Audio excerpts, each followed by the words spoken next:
Alright, so some quick thoughts here about unhappy people.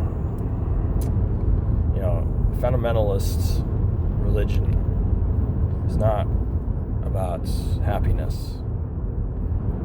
Fundamentalist religion is fundamentally about worshiping unhappiness. And so the trick about unhappiness is that it makes people very unattractive because they become very rigid in their adherence to unhappiness. So anyone who is happy, they don't have any interest in happiness, but they become very dogged in trying to convert people to, their unhappiness, because for whatever reason, the idea has taken hold that unhappiness has more merit than happiness.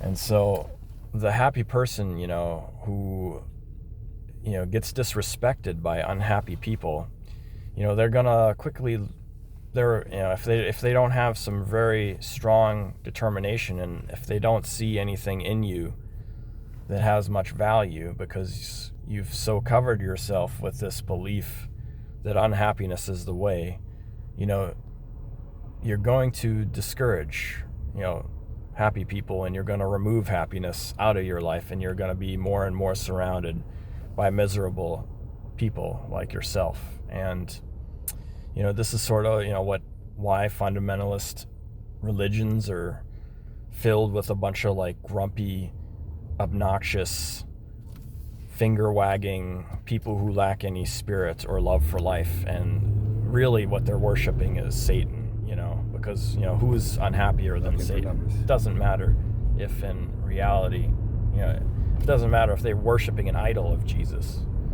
The reality is they're worshiping the devil in the, painted as Jesus. So yeah, and it's interesting how happy people get disrespected and they get discouraged out of really wanting to have much to do with people. Are you able to pause? People who are miserable.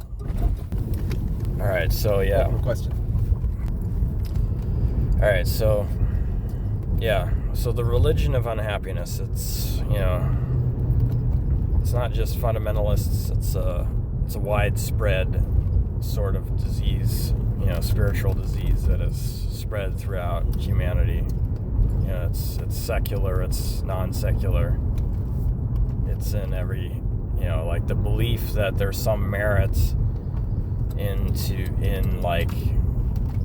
being pessimistic and sort of curmudgeonly and having just a general negative outlook, like that's some sort of intelligent thing to hang your hat on, instead of rejoicing in what we really are, in our instincts, in the various components of our spirit, and allowing the current to flow and to find, to live in a way that allows for happiness.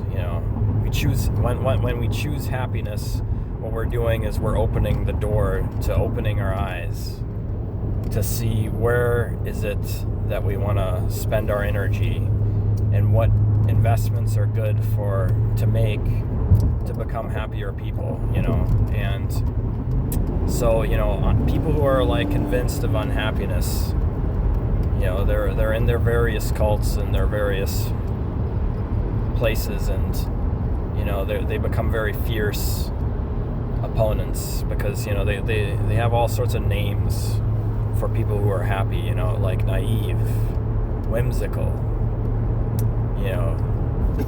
all sorts of things,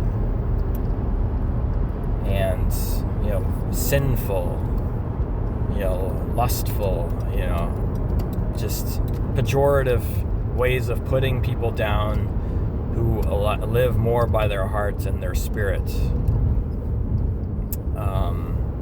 and who have a smile on their face. And these people tend to have a tendency towards envy meticulous sort of legalistic thinking. They try to, everything's a scheme. Everything is like impossible hoops to jump through. We can, we'll be happy once, we do this, and this, and this, instead of like, being respectful of other people's autonomy and allowing them to choose for themselves, where they want to allow their energy to flow. They always try to like create rules and structures that, impose this misery onto other people because, they've equated power with making other people miserable, essentially. And so, happy people, beware of miserable people. Keep an eye out for them, and if they don't respect happiness, then they don't respect God, and it's better to leave unhappiness and unhappy people by the wayside and find the people who are actually interested in life. Anyhow, I'll leave it here. Have a good one.